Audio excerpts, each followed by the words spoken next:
kusoo dhawaada wararkeena maanta aan kaga hayno dagaalka Ruushka iyo Ukraine. Dowladda militariga Ukraine ayaa burburiyay boondadii saddexaad oo ahayd boondadii ugu dambeysay oo si rasmi ah u shaqayn jirtay. Boondooyinkaas oo dul mari jiray webiga loo yaqaan Saym ee deegaanka Kursk.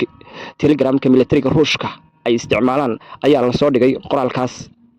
Boondada la burburiyay waxay ku taalay deegaanka Nagashkov ee maamulka Kursk. sidaas lamid ah boondo kale oo ka agdhow degmada Sanoy ee deegaanka Kursk ayaa u burburtay sabab aan la ogeyn. Militariga Ruushka ayaa soo bandhigay boondooyin cusub oo nooca Pantonka loo yaqaan oo webiga looga talaabo, waxayna sheegeen in boondooyinka burburay aysan waxba soo kordhinayn sahayda iyo hubkii ciidankooduna uu sidiisii u socdo. Boondooyinka burburay ayaa waxay qayb ka yihiin duulaanka dacwooyinka ee ay Ukraine ku qaaday Ruushka. Boondooyinka la burburiyay ayaa dhammaantood ku yaala webiga Saym ee maamulka Kursk.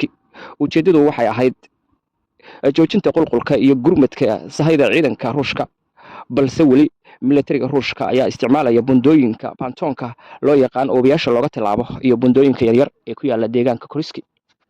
Taliyaha ciidamada cirka Ukraine Mykola Alekis ayaa sii daayay muuqaal muujinaya diyaaradaha dagaalka Ukraine oo duqeymo cirka ah dhexda kaga kala jaray boondooyinkaas kadib markii ciidamada Ukraine ay kala jareen boondadii labaad ee Ruushka, sida ay sheegeen taliyaha ciidanka cirka Ukraine Mykola iyo gudoomiyaha gobolka Kursk ee Ruushka Alexis Simonov. Telegramka ciidamada Ruushka ay isticmaalaan ayaa laga xaqiijiyay in boondadii labaad ee ka talowda webiga Saym kuna taal deegaanka Sanoy duqeyn cirka ah lagu burburiyay. Kiev waxay sheegtay in ay qabsatay in ka badan 80 deegaan oo cabirkoodu yahay 1.150 square kilometer ee deegaanka Kursk.